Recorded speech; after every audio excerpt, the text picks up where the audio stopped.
បាទសូមជំរាបសួរទៅកាន់លោកស្រីបងប្អូននិស្សិតទាំងអស់ដែលសិក្សានៅមុខវិជ្ជា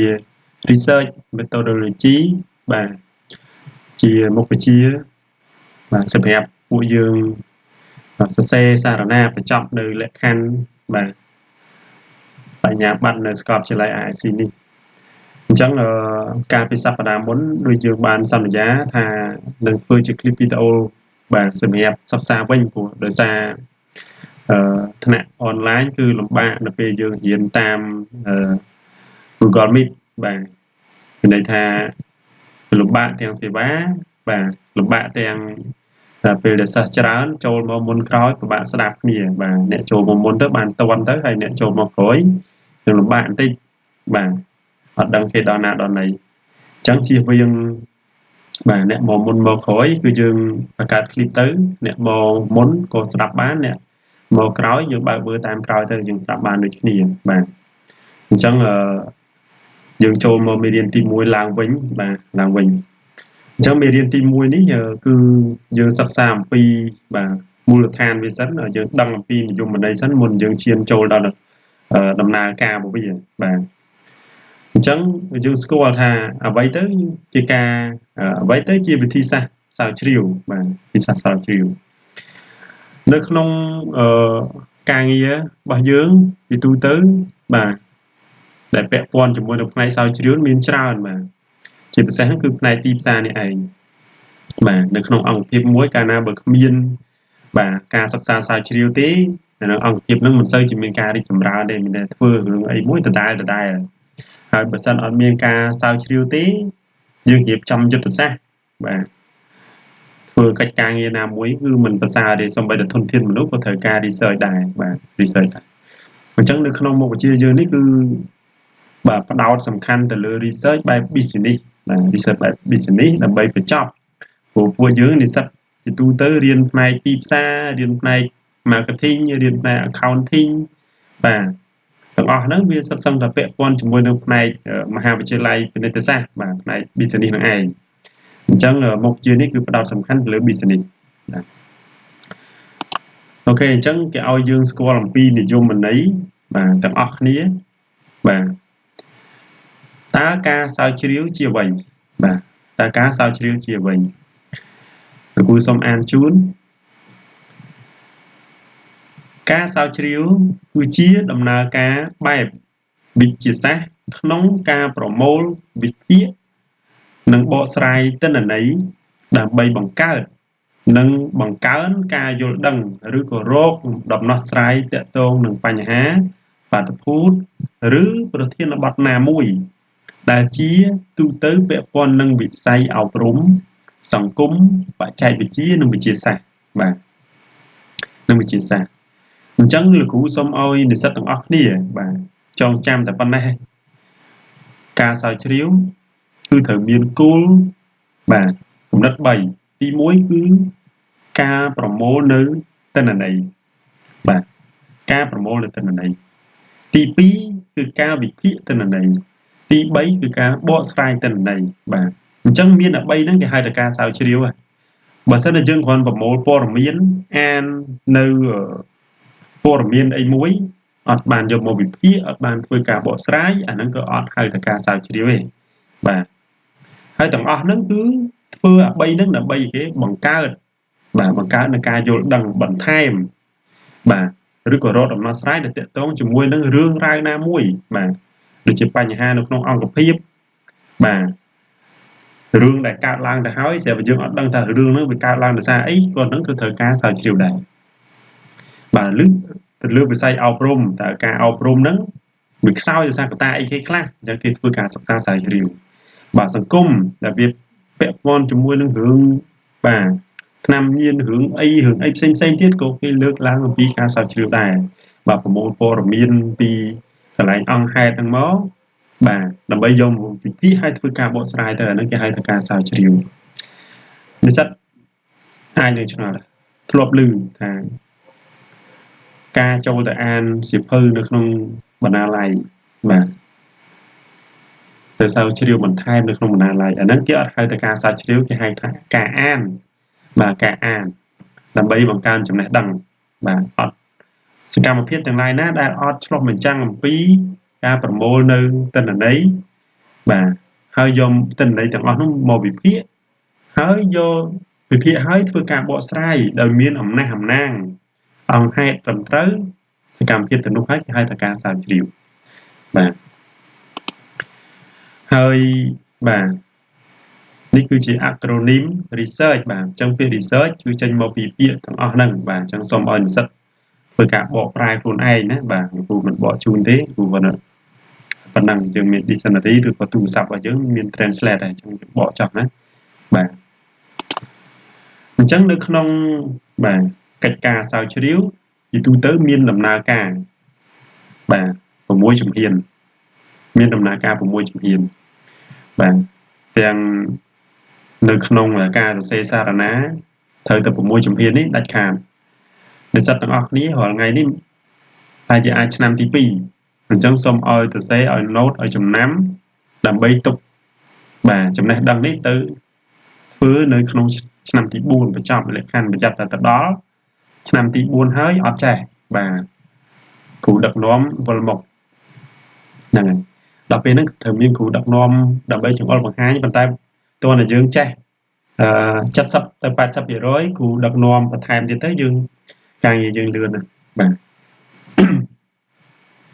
អញ្ចឹងនៅក្នុងដំណើរការស្រាវជ្រាវមាន6ជំហាននេះទី1គឺបញ្ហាស្រាវជ្រាវបាទជំហានទី1ជំហានទី2ការរំលឹកវណ្ណកម្មបាទទី3គោលបំណងសំណួរនិងសមត្ថកម្មស្រាវជ្រាវទី4ការប្រមូលទិន្នន័យទី5ការវិភាគទិន្នន័យនិងបកស្រាយលទ្ធផលអធិប្បាយលទ្ធផលនៃការស្រាវជ្រាវបាទហើយទី6នេះគឺការសរសេររបាយការណ៍និងបទបង្ហាញនៃការស្រាវជ្រាវនេះឯងអញ្ចឹងនៅក្នុងដំណើរការនៃការស្រាវជ្រាវអត់អាចបាត់ជំហានណាមួយទេបាទបើបាត់ជំហានណាមួយអាហ្នឹងសិភៅសារណាក៏ដូចជាការស្រាវជ្រាវរបស់យើងនេះអត់ពេញលក្ខណៈឯងបាទអត់ពេញលក្ខណៈឯងបាទអញ្ចឹងសំណួរសួរទៅវិញថាតើការស្រាវជ្រាវបាទបញ្ហាស្រាវជ្រាវនេះកើតឡើងបាទបានមកពីណាបាទអញ្ចឹងការបញ្ហាស្រាវជ្រាវបើនិយាយមែនតើអានោះគឺជាប្រធានបទបាទគឺជាប្រធានបទ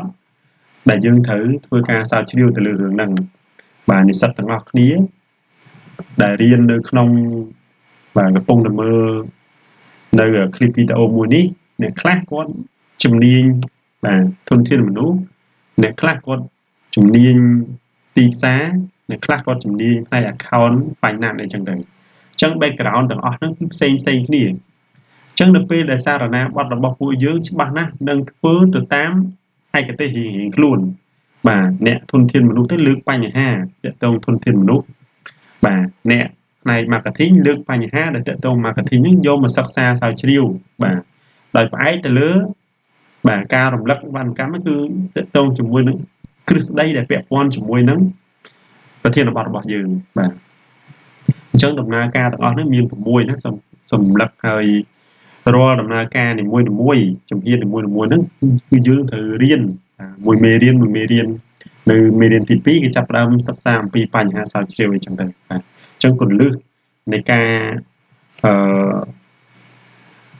បាទរកឲ្យឃើញនៅបញ្ហាយើងស្រាវជ្រាវហ្នឹងគឺយើងត្រូវរៀនពីអាហ្នឹងទៀតបាទអញ្ចឹងអត់ទាន់ចប់ទេ slide មួយនេះយើងគ្រាន់តែប្រាប់ថាដំណើរការស្រាវជ្រាវគឺមាន6នឹងឯងបាទហើយបញ្ហានៃការស្រាវជ្រាវនេះមានមីក្រូនិងបែប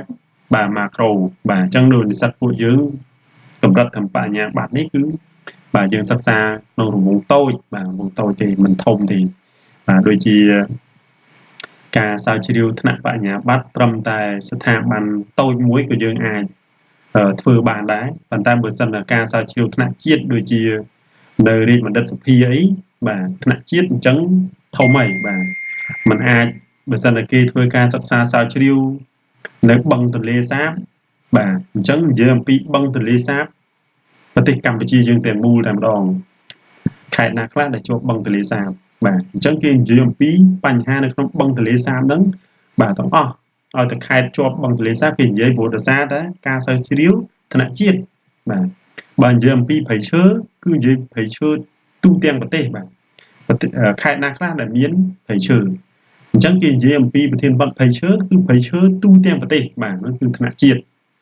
បាទប៉ុន្តែបញ្ហាសម្រាប់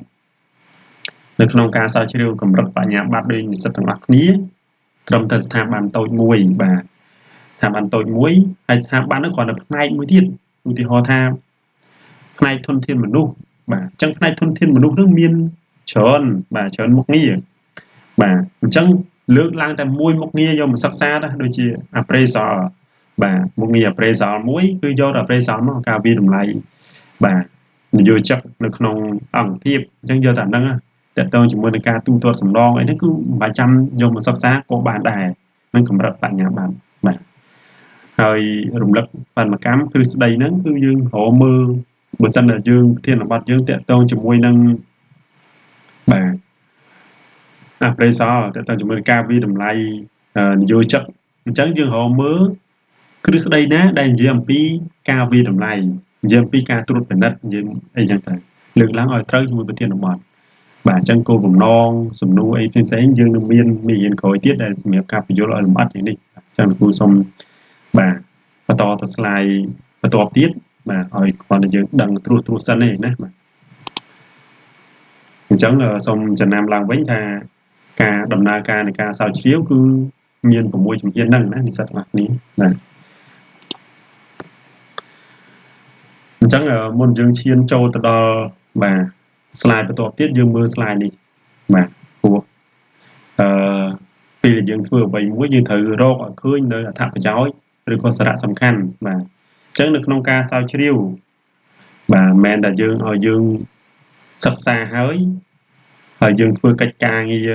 សារណានេះបញ្ចប់នៅលក្ខខណ្ឌបញ្ញាបត្រតែប៉ុណ្ណឹងគឺយើងចប់ទេមានន័យថាមានអត្ថប្រយោជន៍លើសពីហ្នឹងទៅទៀតបាទក្រៅពីយើងបញ្ចប់នៅលក្ខខណ្ឌ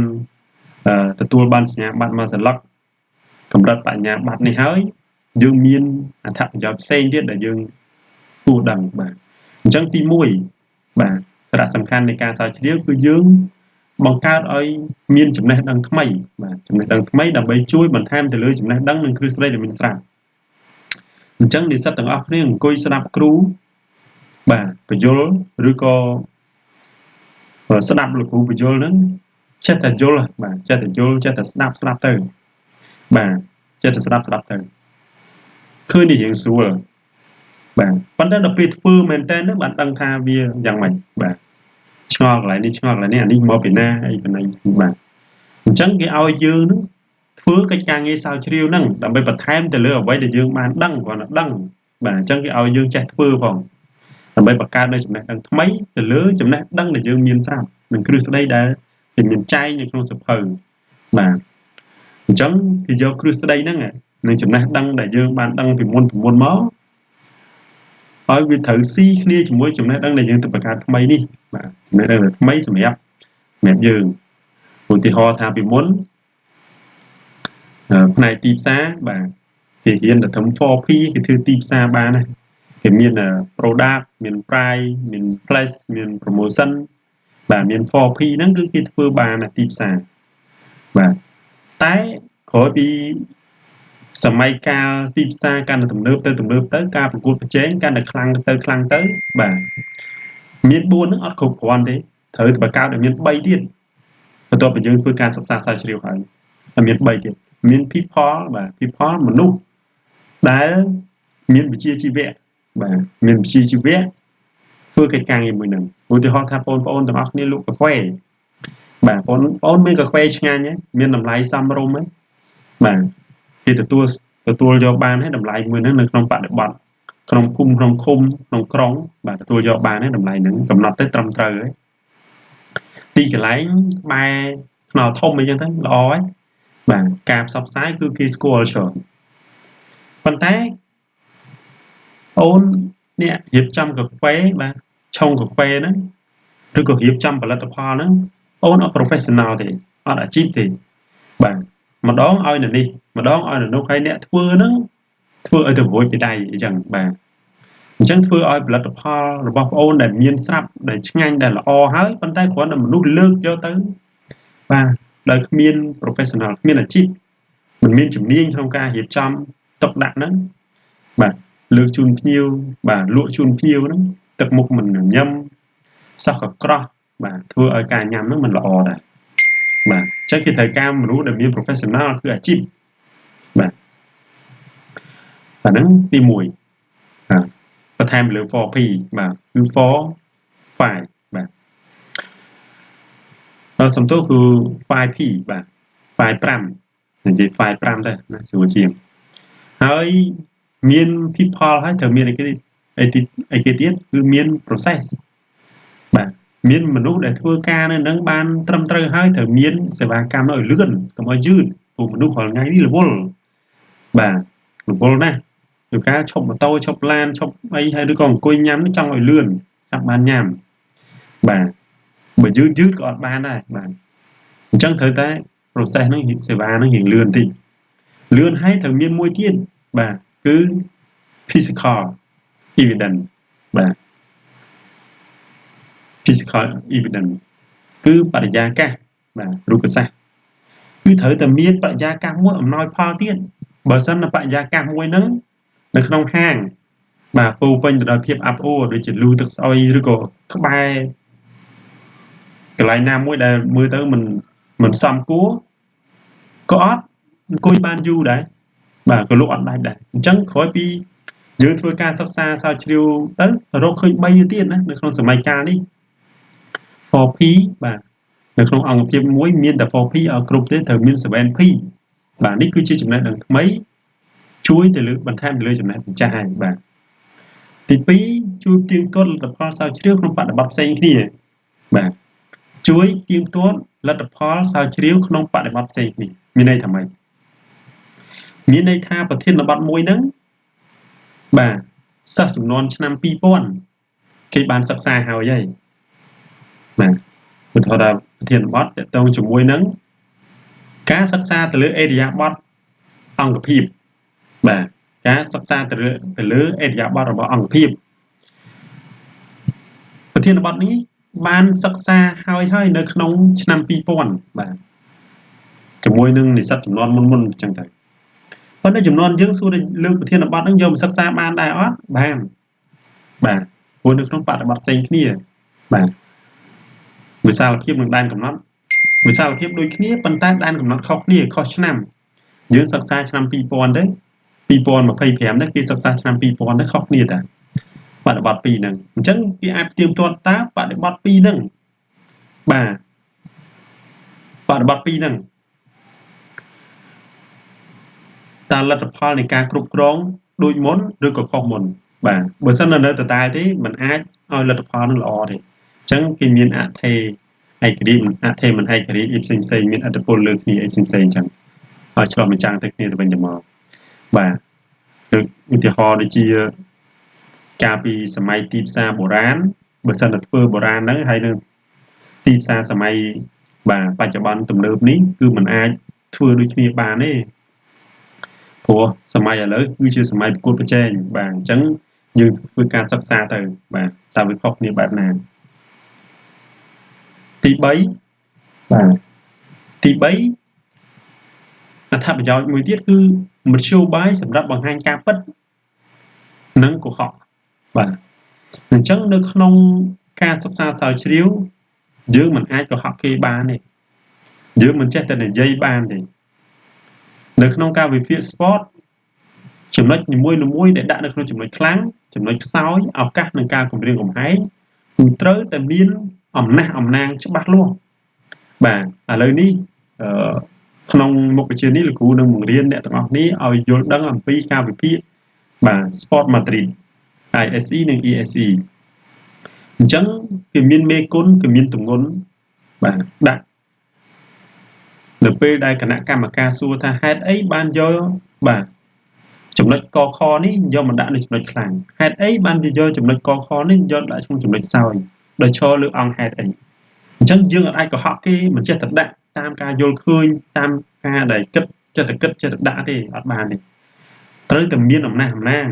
ប្រាប់គេនៅពេលគណៈកម្មការសួរប្រាប់គេថាហ្នឹងដោយសារវាយោងទៅតាមអីចឹងទៅ1 2 3ចឹងទៅបាទ ចំណុចទី4បាទជួយបង្កើនប្រសិទ្ធភាពនៃការអនុវត្តនៅក្នុងអង្គភាពឬក៏ស្ថាប័នណាមួយបាទអញ្ចឹងនៅពេលដែលយើងធ្វើការ research ទៅបាទពួកយើងក្រោយពីពួកយើងបានធ្វើការ research ទៅយើងនឹងមានការសន្និដ្ឋាននិងការផ្ដល់អនុសាសន៍អញ្ចឹងអនុសាសន៍ទាំងអស់ដែលចេញពីគំនិតរបស់និស្សិតទាំងអស់គ្នានឹងអាចជួយបាទបង្កើននូវប្រសិទ្ធភាពនៃការអនុវត្តនៅក្នុងអង្គភាពដែលយើងបានចុះទៅក្នុងបាទចុះទៅធ្វើការសិក្សាស្រាវជ្រាវចុះទៅសុំធ្វើការសិក្សាស្រាវជ្រាវនេះឯងបាទចំណុចមួយទៀតគឺជួយក្នុងការកំណត់គោលនយោបាយនិងផែនការផ្សេងៗបាទនឹងក៏ដូចគ្នាដែរដូចចំណុចទី4ដែរបាទកសាងចំណេះដឹងនិងប្រសិទ្ធភាពនៅក្នុងការរៀនបាទអញ្ចឹងនៅក្នុងចំណុចចុងក្រោយការកសាងចំណេះដឹងនិងប្រសិទ្ធភាពនៅក្នុងការរៀននេះគឺនិស្សិតនៅក្នុងសាកលវិទ្យាល័យខ្លះបាទគឺអត់បានធ្វើសារណាទេគឺប្រឡងចេញ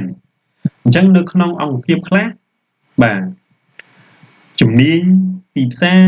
ដូចជាជំនាញផ្នែកស្រាវជ្រាវបាទដែលគេចង់យកទៅធ្វើការនៅក្នុងអង្គភាពគេហ្នឹង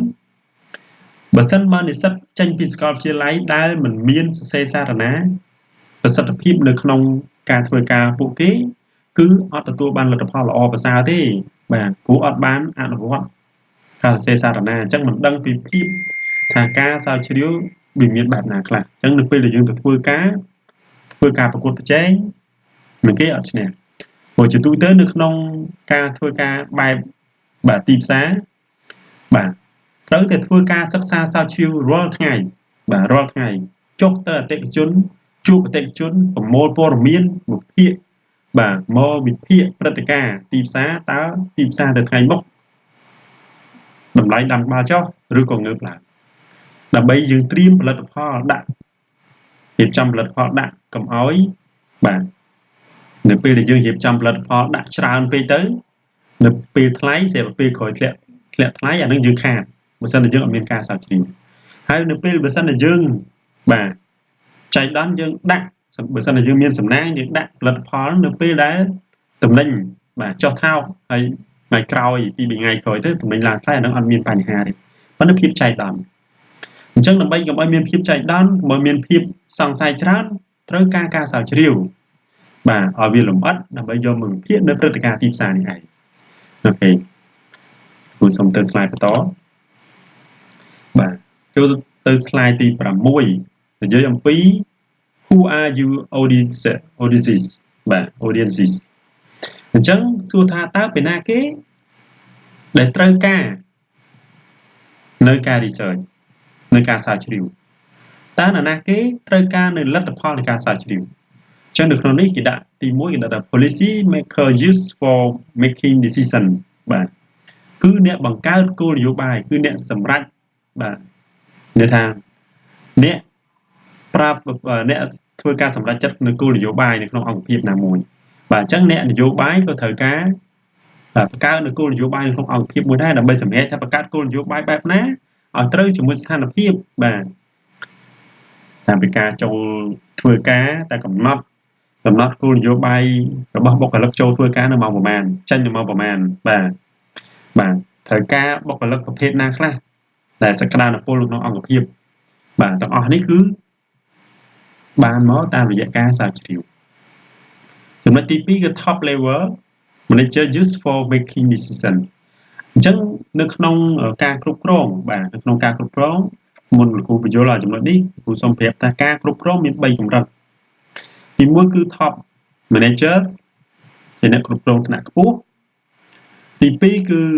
middle manager គឺអ្នកគ្រប់គ្រងថ្នាក់កណ្ដាលនិងទី3 first line manager គឺអ្នកគ្រប់គ្រងថ្នាក់ទាបអញ្ចឹងនៅក្នុងការសិក្សាស្រាវជ្រាវ top level manager នឹងមានន័យថាអ្នកគ្រប់គ្រងថ្នាក់ខ្ពស់ហ្នឹង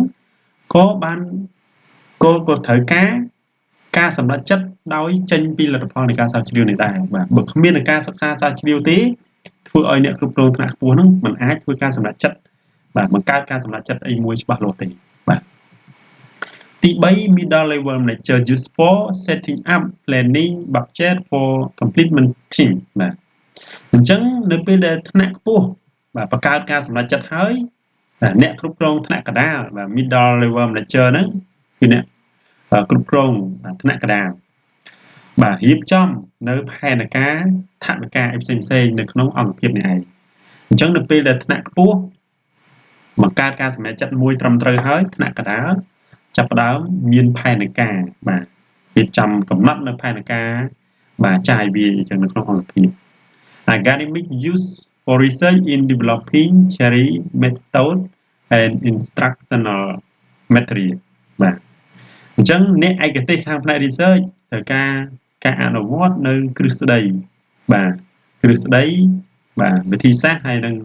បាទបទពិសោធន៍ផ្សេងៗអញ្ចឹងទៅនៅក្នុងបាទមុខជំនាញរបស់ខ្លួនអញ្ចឹងចុងក្រោយគឺ analysis for situation for advising industry and government អញ្ចឹងអ្នកវិភាគស្ថានភាពបាទឲ្យទៅឧស្សាហកម្មឬក៏រាជរដ្ឋាភិបាលក៏ត្រូវការដែរអញ្ចឹងទី1គឺអ្នកបង្កើតគោលនយោបាយអ្នកសម្រេចចិត្តនៅក្នុងគោលនយោបាយក៏ត្រូវការ research ទី2បាទអ្នកគ្រប់គ្រងថ្នាក់ខ្ពស់ទី3អ្នកគ្រប់គ្រងថ្នាក់កណ្ដាលទី4គឺអ្នកឯកទេសផ្នែក research បាទទី5គឺអ្នកបាទវិភាគស្ថានភាពដើម្បីផ្ដល់ហ្នឹងទៅឲ្យផ្នែកឧស្សាហកម្មឬក៏បាទរាជរដ្ឋាភិបាលហើយសូមអធិស្ឋានផងថាភាសាអង់គ្លេសមិនមែនជាឯកទេសរបស់ខ្ញុំទេគ្រាន់តែថាអាចមើលទៅយល់បានខ្លះអញ្ចឹងពេលដែលខ្ញុំអានទៅរៀងថាខុសត្រូវបញ្ចេញសំឡេងបាទ pronunciation អីមិនសូវបានល្អអីសូមអធិស្ឋានផងនេះសិនបាទអញ្ចឹងយើងចូលទៅដល់ប្រភេទទី7បាទ slide ទី7អញ្ចឹង slide ទី7គឺនិយាយអំពីបាទប្រភេទនៃវិធីសាស្ត្រស្រាវជ្រាវអញ្ចឹងបើនិយាយអំពីវិធីសាស្ត្រស្រាវជ្រាវមានច្រើនបែបច្រើនយ៉ាងបាទបែបច្រើនយ៉ាងនៅក្នុងវិស័យអប់រំផ្សេងនៅក្នុង business ផ្សេងបាទនៅក្នុងវិស័យបាទចំណាត់ថ្នាក់នៃទម្រង់ស្រាវជ្រាវជាទូទៅចែកចេញជា2ចែកចេញជា2គឺការស្រាវជ្រាវបែបរុករកនិងការស្រាវជ្រាវបែបសន្និដ្ឋានបាទការស្រាវជ្រាវចែកចេញជា2គឺការស្រាវជ្រាវបែបរុករកនិងការស្រាវជ្រាវបែបសន្និដ្ឋានហើយការស្រាវជ្រាវបែបរុករកបានបែងចែកជា2ទៀតគឺការស្រាវជ្រាវបែបបរិមាណនិងការស្រាវជ្រាវបែបគុណភាពហើយការស្រាវជ្រាវបែបសន្និដ្ឋានត្រូវបានបែងចែកជា2ទៀត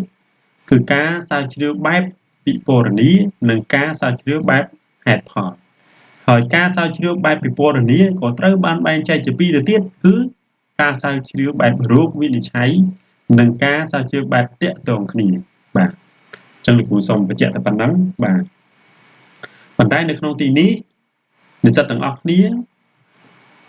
គឺត្រូវឲ្យទៅចាំតែតាក់ទងជាមួយនឹង3ទៅបានហើយបាទ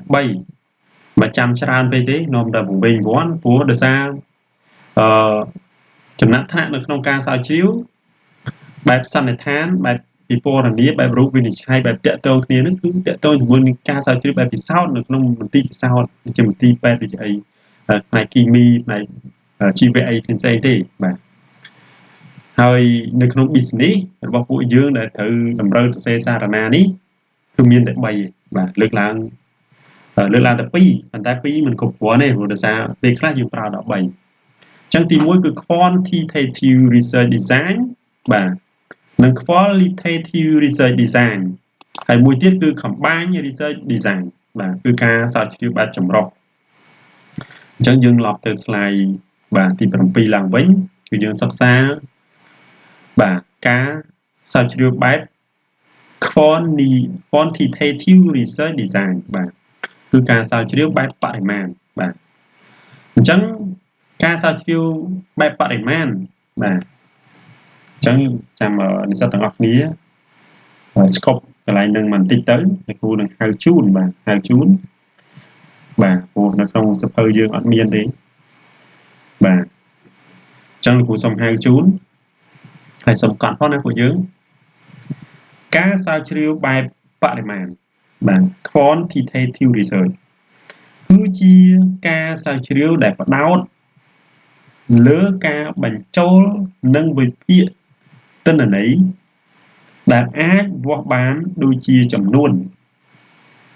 ឬកំណត់ជាកាលបរិច្ឆេទដើម្បីរកអត្ថន័យនៃទិន្នន័យនិងបង្កើតសេចក្តីសន្មត់ឬការប៉ាន់ស្មានជាការស្រាវជ្រាវដែលអាចវាស់បរិមាណនៃមតិយោបល់ឬសកម្មភាពផ្សេងៗដោយប្រើឧបករណ៍ដូចជាស្ទង់មតិការវាស់វែងនិងការប្រើសំឡេងជាក់លាក់បាទប្រើសំឡេងជាក់លាក់អូខេនេះគឺជានិយមន័យនៃការស្រាវជ្រាវបែបបរិមាណបាទអញ្ចឹងយើងចូលមកនេះឃើញលេខ1នេះម៉ៅឬគូកូនចិននេះបាទអញ្ចឹងនៅក្នុងការសិក្សាស្រាវជ្រាវបែបបរិមាណនេះគឺយើងត្រូវមានរបៀបក្នុងការស្រាវជ្រាវរបស់វា4បាទ4ទី1គឺ survey research ទី2 cross-sal comparative research ទី3គឺ experimental research ទី4 correlation research បាទគឺមាន4ហ្នឹងអញ្ចឹងទម្រង់4ទាំងអស់នេះគេហៅថាបាទការស្រាវជ្រាវបែបបាទការស្រាវជ្រាវបែបបរិមាណបាទអូខេអញ្ចឹងលោកគ្រូសូមហៅជូន survey research ជារបៀបមួយដែលត្រូវប្រើសំណួរដើម្បីសុំយោបល់ចំណេះដឹងពីមនុស្សទិន្នន័យដែលទទួលបានអាចត្រូវប្រើប្រាស់ដើម្បីកំណត់បាទកម្រិតឬក៏កំណត់ភាពខុសគ្នានៃប្រតិបត្តិបាទនៃប្រតិបត្តិបាទអញ្ចឹងមានន័យថា survey research ជាទូទៅគឺត្រូវមាន2មាន2គឺជាការទទួលបានទិន្នន័យតាមរយៈការសម្ភាសន៍និងការទទួលទិន្នន័យតាមរយៈការអង្កេតបាទអង្កេតពេលនិស្សិតទាំងអស់គ្នាកុំភ្លេចកត់ណាកន្លែងហ្នឹងសូមផ្ដាំទៀតកុំឲ្យមកភ្លេចកន្លែងហ្នឹងបាទព្រោះតិចទៀតលោកគ្រូត្រូវធ្វើបាទធ្វើការសាកសួរប្រឡងអីផ្សេងៗគឺធ្វើចេញអញ្ចឹងនិស្សិតទាំងអស់គ្នាសូមឲ្យចាំថាការស្រាវជ្រាវបាទ survey research ហ្នឹងជាការស្ទង់មតិជាការពិនិត្យមើលកម្រិតនៃឥរិយាបថបាទការយល់ឃើញអាកប្បកិរិយាតម្រូវការអនុវត្តអីផ្សេងៗបាទអញ្ចឹងទាំងអស់នេះគេហៅថាការស្រាវជ្រាវបែបស្ទង់មតិបាទអញ្ចឹងទី2បាទ cross-sal comparative research បាទនេះគឺគេហៅថាការស្រាវជ្រាវបែបប្រៀបធៀបឥទ្ធិពលបាទប្រៀបធៀបឥទ្ធិពលអញ្ចឹងប្រៀបធៀបឥទ្ធិពលនេះជាទូទៅគឺបាទការមើលភាពខុសគ្នារវាងក្រុម2ឬច្រើនទាក់ទងជាមួយនឹងអថេបាទអថេអញ្ចឹងជាទូទៅកិច្ចការងារ research របស់យើងប្រធានបទត្រូវតែមានកំណត់អថេឯករាជ្យនិងអថេមិនឯករាជ្យអញ្ចឹងមានន័យថាបាទយ៉ាងម៉េចមានន័យថានៅពេលដែលយើងនិយាយអំពីការគ្រប់គ្រងអីមួយដែលមានប្រសិទ្ធភាពបាទអញ្ចឹងតើប្រសិទ្ធភាពមួយហ្នឹងត្រូវមានកត្តាអីខ្លះចូលរួមបាទកត្តាអីខ្លះចូលរួមទើបមានប្រសិទ្ធភាពបាទគ្រូសូមលើកឡើងអំពីផ្នែកទីផ្សារទៅចោលដោយសារលោកគ្រូទីផ្សារបាទជំនាញទីផ្សារអញ្ចឹងលោកគ្រូសូមលើកឡើងអំពីទីផ្សារការគ្រប់គ្រងឧទាហរណ៍ថាការគ្រប់គ្រងការលក់មួយបានល្អអញ្ចឹងសួរថាការគ្រប់គ្រងការលក់មួយបានល្អត្រូវមានកត្តាអីខ្លះនៅក្នុងហ្នឹងអញ្ចឹងសូមលើកឡើងអំពីកត្តា3បាទកត្តាទី1គឺកត្តាវប្បធម៌អង្គភាពកត្តាទី2គឺកត្តាប្រធានផ្នែកលក់កត្តាទី3គឺបុគ្គលិកផ្នែកលក់ផ្ទាល់បាទអញ្ចឹងបើសិនបាត់កត្តាបាទណាមួយនៅក្នុងចំណោម3នេះធ្វើឲ្យការគ្រប់គ្រងការលក់នឹងមិនល្អទេបាទអញ្ចឹងមានន័យថាកត្តាទាំង3នេះមានឥទ្ធិពលទៅលើការគ្រប់គ្រងការលក់បានល្អបានប្រសិទ្ធភាពបាទបើសិនអង្គភាពបាទវប្បធម៌អង្គភាពឧទាហរណ៍ថាការដឹកទៅយឺតបាទការទូទាត់ហ្នឹងមិនសូវជាពេញនិយមដូចគេឥឡូវនេះគេ បាទពីមុនគេធ្វើជាពាក់បែប credit ឥឡូវគេ sell consignment អញ្ចឹងយើងអត់ sell consignment ទេវត្ថុអង្គភាពនៅតែ credit ដដែលអញ្ចឹងអត់អាចទេអញ្ចឹងត្រូវតែវត្ថុអង្គភាពត្រូវតែបត់បែនទៅតាមសម័យកាលទៅតាមបរិបទទីផ្សារបាទដែលធ្វើឲ្យកត្តាទាំង3នេះជះឥទ្ធិពលទៅលើបាទការគ្រប់គ្រងការលក់នឹងបានល្អបាត់កត្តាណាមួយនៅក្នុងចំណោម3នេះអត់បានទេបាទចូលដល់ចំណុចទី3បាទ experimental research បាទគឺការស្រាវជ្រាវបែបពិសោធន៍បាទបែបពិសោធន៍នេះគឺស្តៀងគ្នាជាមួយនឹងបាទរៀងខុសគ្នាជាមួយនឹងអាទី2បន្តិចបាទវាតកតទៅជាមួយនឹង case study បាទ case study មានន័យថានៅពេលដែលយើងគ្រប់គ្រងការងារបាទផ្នែកលក់បាញ់មិញនេះចាស់នៅក្នុងទីក្រុងភ្នំពេញយើងត្រូវមាន3ហ្នឹងបាទមាន3ហ្នឹងកត្តា3ហ្នឹងបានធ្វើឲ្យការគ្រប់គ្រងការលក់ហ្នឹងបានល្អអញ្ចឹងយើងនៅពេលដែលយើងសិក្សាបាទនៅទីក្រុងភ្នំពេញធ្វើកត្តាទាំង3នេះបានល្អហើយធ្វើឲ្យការគ្រប់គ្រងលក់របស់យើងបានល្អយើងទៅរកមើលទីតាំងភូមិសាស្ត្រផ្សេងទៀតដែលមាន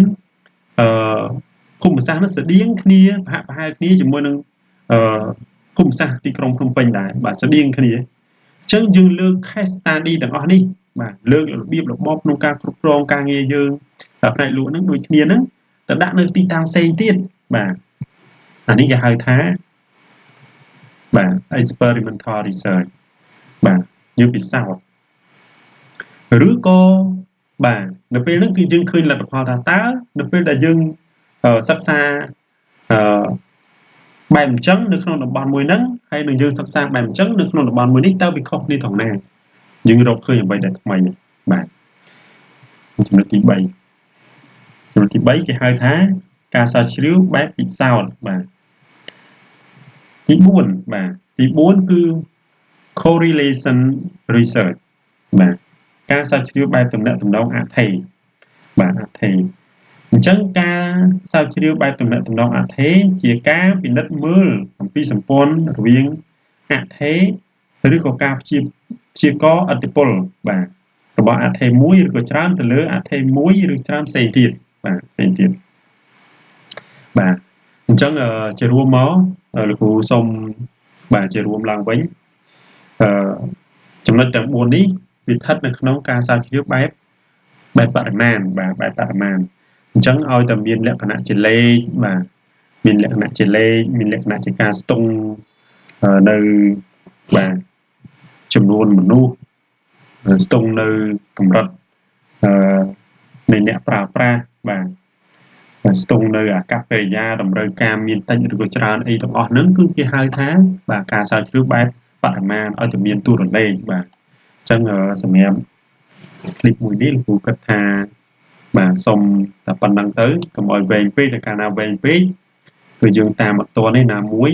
វែងពេកធ្វើឲ្យបាទអ៊ីនធឺណិតរៀង slow បាទអញ្ចឹងសម្រាប់ទៅ clip ក្រោយទៀតក្នុងសប្តាហ៍ក្រោយគឺយើងចូលទៅចំណុច B ដែលនិយាយអំពី